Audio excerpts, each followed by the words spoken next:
Retro interior design recording length 02 minutes and 54 seconds. This recording was created using www.spokentext.net. So you've decided to go with a retro theme for your interior design, Nick. How do you plan to intertwine this into your home? The first thing you want to do is get a good understanding of exactly what a retro design is. So what exactly is retro? The 1940s were a wretch with war, so the 50s and 60s gravitated more towards bold bright colors. A retro style is basically bits and pieces from the 50s, 60s, and 70s, blending them in a modern interior design, Nick. There are so many accessories and materials to pick from. Your final product will reflect your perspective of the past. Therefore, your interior design, Nick, has no choice but to be totally unique.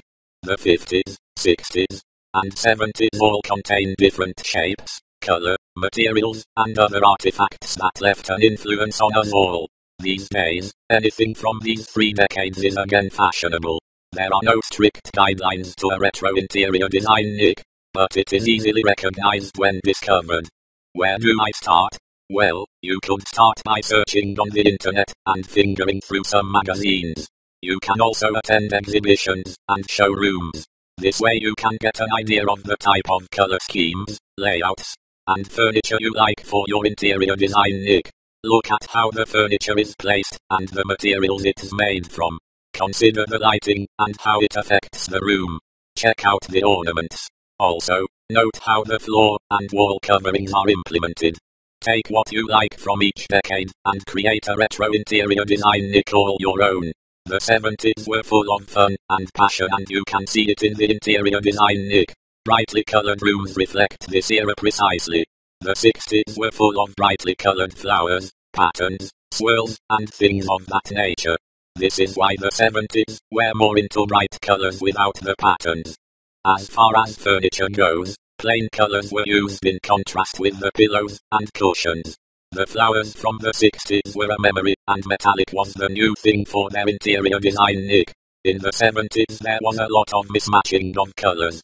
The colors of the furniture clashed, and in a lot of cases people preferred single chairs vs 3-piece combos. There were also hanging chairs and floor seats that were adopted from the 60s interior design, Nick. In the 70s the young folks from the 60s stuck to their free spirits and maintained their unconventional lifestyle. And this is very evident in their interior design NYC. The people who had parquet hardwood floors exposed them by removing carpentry, and those who didn't decided to go with thick shaggy carpet. White or creams were preferred carpet colors. Have fun with your interior design NYC. This recording was created using Spoken Text, the free online text-to-speech converter. To learn more about spoken text, visit www.spokentext.net.